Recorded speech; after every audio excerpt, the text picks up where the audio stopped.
If you're traveling Southeast Asia soon, but you're worried that you might end up booking in a ghost city, you're gonna wanna watch the rest of this video. 9 years ago, I made that mistake. I came to Phnom Penh and I stayed in this area called Diamond Island, which when I looked it up, it looked really nice. But then, like, once I actually got here, it seemed like it was still like a work in progress and like things hadn't really gotten there.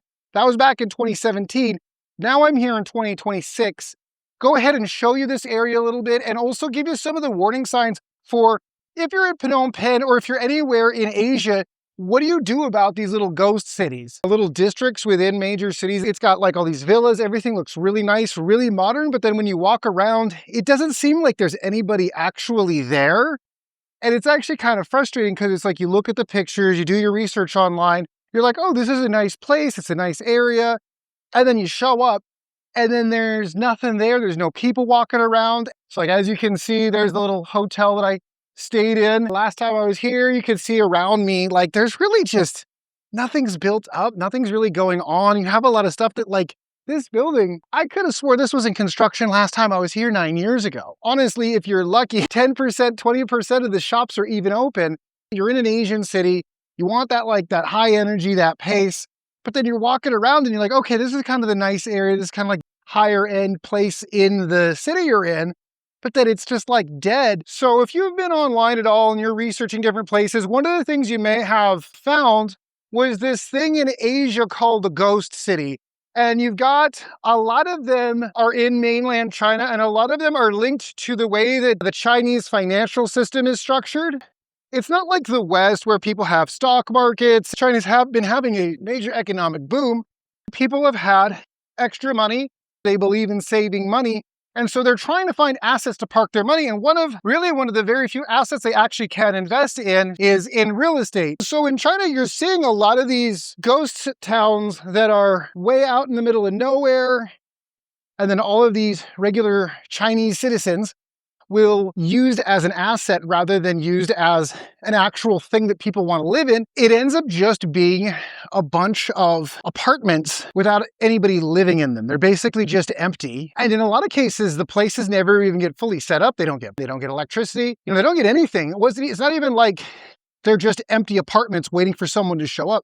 Like they're empty apartments that are physically just, they're just a cube somewhere up in a tall building that no one lives in a community that's unlivable. The problems become so pervasive that you actually start seeing that issue surfacing in other parts outside of China. When you're going around a lot of parts of Asia, you actually see like little sub-districts that are super similar. I mean, like, look at where I'm at now. Like, this little street I'm on is fucking beautiful, but like, look at all these shops.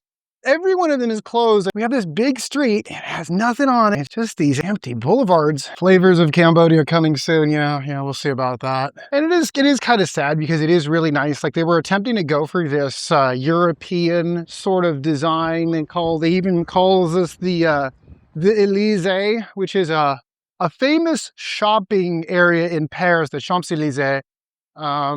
And that's, Cambodia used to be a French colony. There's sort of that distinction between whether you're developing organically or whether you're doing it artificially, which in this case, Diamond Island is 100% artificial. And, at the beginning of the 2000s, this was all water. Like this is a reclamation product. So like this was just basically a part of where the Mekong River cuts off into the Tonle Basak. Okay, it's commendable that what they did was they decided they wanted to have like a large sort of prestige area that shows off that the Cambodians are capable of doing like sophisticated construction.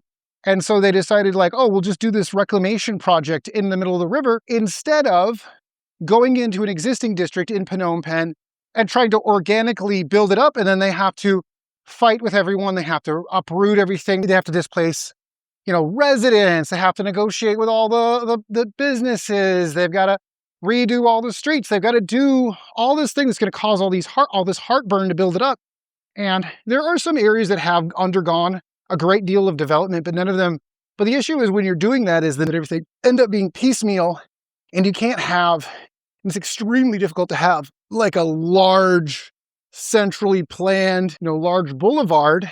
After the Khmer Rouge came out of power, so you had this Hun Sen guy that was the prime minister from the mid-90s up until 2023, this guy was more or less steering the Cambodian economy, and he did really focus on development. All right, so how Diamond Island emerged as an idea. It was basically a partnership between the Cambodian government under the leadership of Hun Sen and a Cambodian refugee that had built up a great deal of wealth in Canada and then came back, named Poon Kise.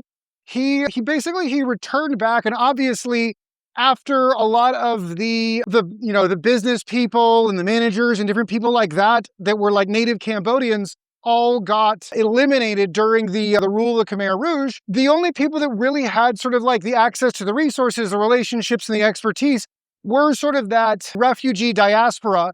So Poon Kise basically came back in the 90s, worked up his, got more relationships back in the Cambodian government, and basically helped plan and finance and start this reclamation project of taking the area over by the Mekong River and start filling it in and creating this Diamond Island. And with the idea of, they wanted to have basically a place that was kind of like a show district. Diamond Island itself it wasn't really meant to be like a living, breathing thing immediately. It was a capital first, top-down plan versus bottom-up demand type of construction project, and which you can pretty much see everywhere around. You have nice wide boulevards, and there's an element of, well, it's really nice. It's also like extremely sterile.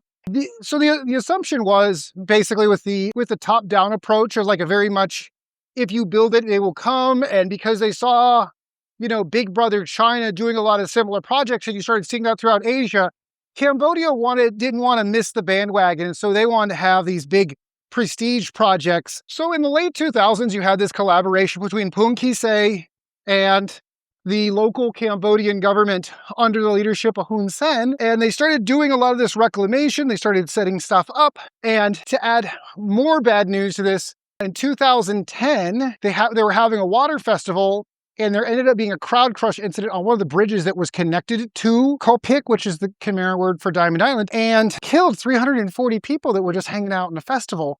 And so that, before they even really got that deep into their development, they already immediately had sort of a reputation that was going to hurt them and was going to kind of put, associated with a very tragic event. And then after that, in about the late to mid 2010s, you had China start changing a lot of their overseas investing regulations that tied up a lot of capital that did not allow it to outflow into some of these overseas projects. So suddenly you had a tightening on capital that would be investing into a lot of these other places and being like, a second, third, or 15th home for some Chinese oligarch. And then in 2020, you had the restrictions come up to where people were just not allowed to travel. A lot of times, you're not really allowed to a lot of times you weren't even allowed to go outside. Economic activity came to a screeching halt, and all of that. Like if you have an economy that had previously been growing 7% or 8% GDP every year, and then suddenly everybody's got to like hold down, the tourism industry completely evaporates overnight. You have all these other kinds of crazy restrictions. It's really, and then of course, one of the other things is because the Khmer Real is tied to the US dollar, they can't directly inflate their currency. So like when the US government decided to go on a printing spree mid-lockdowns, the Cambodians didn't benefit from that. I mean, that money was getting printed to, hand out, to be give outs to American entities, people, corporations, all the other stuff. It didn't go into the hands of any Cambodians. So you had their currency getting rapidly inflated, but like at the same time, a lot of countries did that, but Cambodia wasn't benefiting from that mass printing of money. The short-term benefit of a government printing money, they didn't get that. So they only got the downsides and they got none of the upsides. A lot of people that thought that they were going to be having a higher standard of living over the next year that suddenly they're not going to have. And so that obviously causes a lot of pain. It makes it so that people don't have, because like the whole idea behind Diamond Island is it's supposed to be like sort of a prestige area. It's supposed to be, trying to get the wealthy Cambodians to move over here. But then if the economy isn't growing, then that means that people aren't able to get the little slice of the Cambodian dream, the little Khmer dream, and move up into one of these communities. And so it basically destroys your momentum. And so that definitely messed them up and set them back. And even though like now the country is doing really well, it's developed, it's clean, it's safe, you know, all of those things happening every 2 or 3 years right after one another. With a community, there's a critical mass that needs to be achieved. You need to get a lot of people excited about a project and moving in quickly and buying up units and continually reinvesting. And when you're having, you know, crowd crush tragedies, tie-ups in capital availability, mass lockdowns, all of those compounded to slow down the development of this area. You see a lot of street traffic, see a lot of people coming back in.